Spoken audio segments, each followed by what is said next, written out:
modern contemporary company law. When the existing company law, the Companies Act 1956 was passed, Bill Gates was just a few months old. Many of our corporate leaders were toddlers.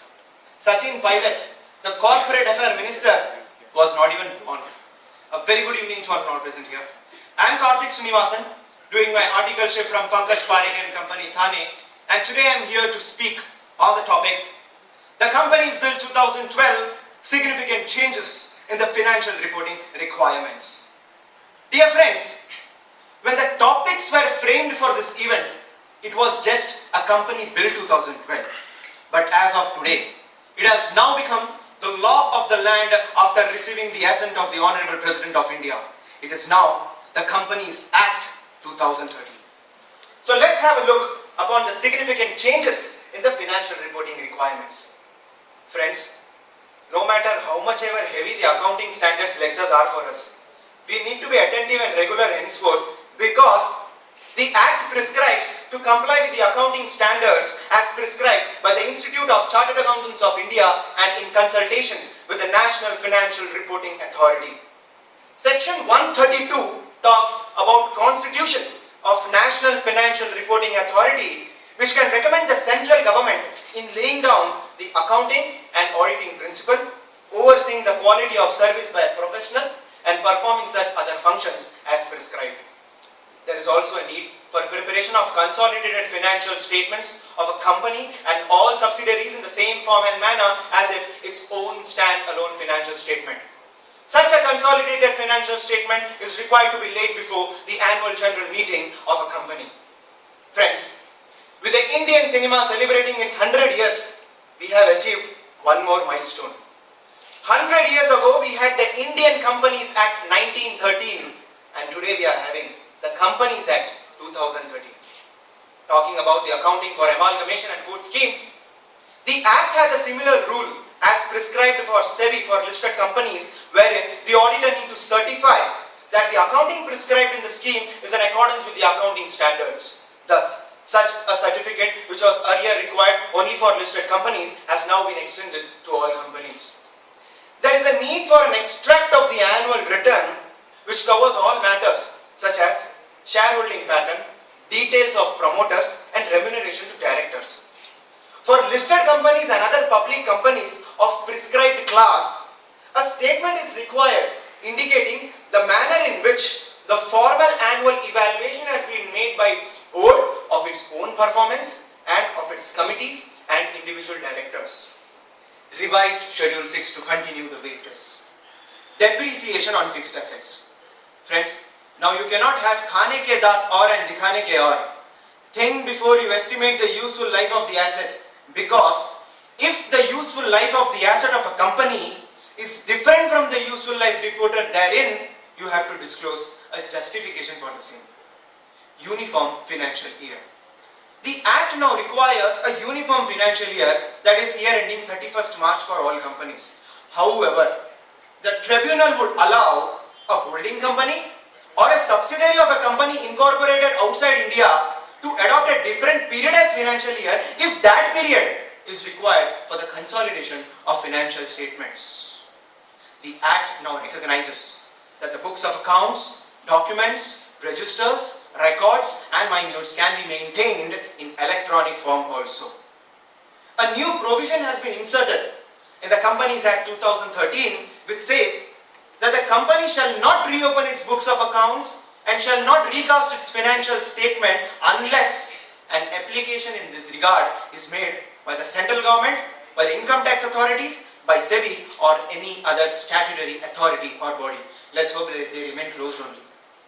So we can definitely say that the new law and its provisions regarding financial requirements are positive steps in achieving the alignment with international practices.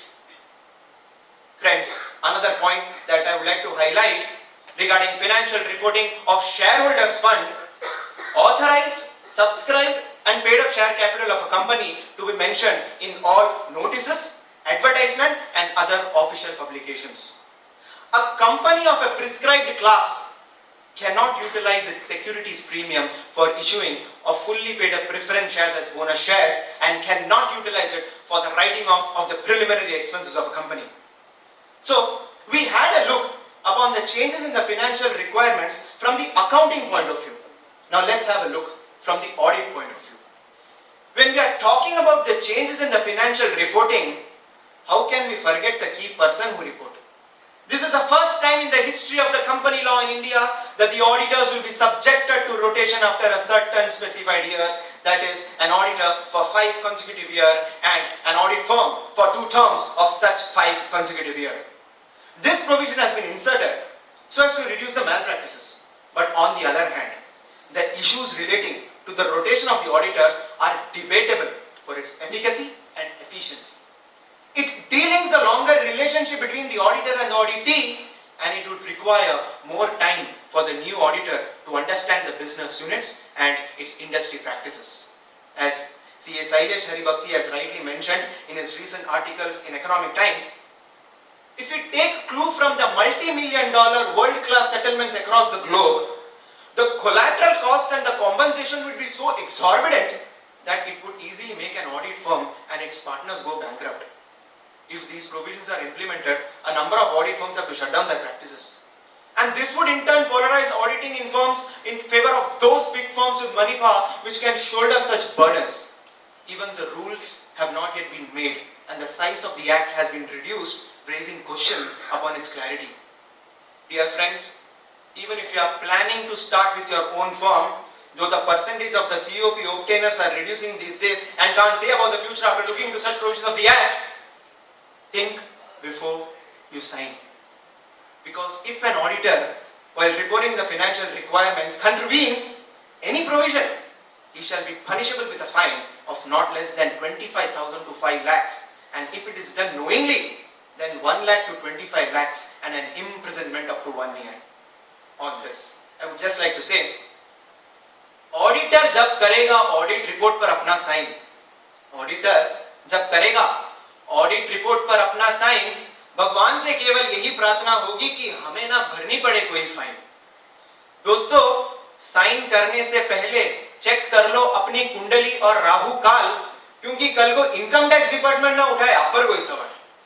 So pray the Almighty before reporting the financial requirements, because your signing on the audit report should not subsequently result into signing a check of 10 lakhs as a fine. And in most of the cases, that won't be the audit fees from the client. Sometimes it is better to fly solo, be it undertaking a business or digging into steaming hot pasta flavored with herbs, watching the world go by. So this reminds me to highlight one more such point.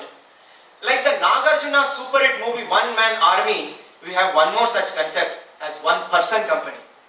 Captured all in its name, it's a corporate entity which has just one shareholder. The Act now also requires a 2% contribution to the CSR out of the 3 years average profit, which would be indeed appreciated.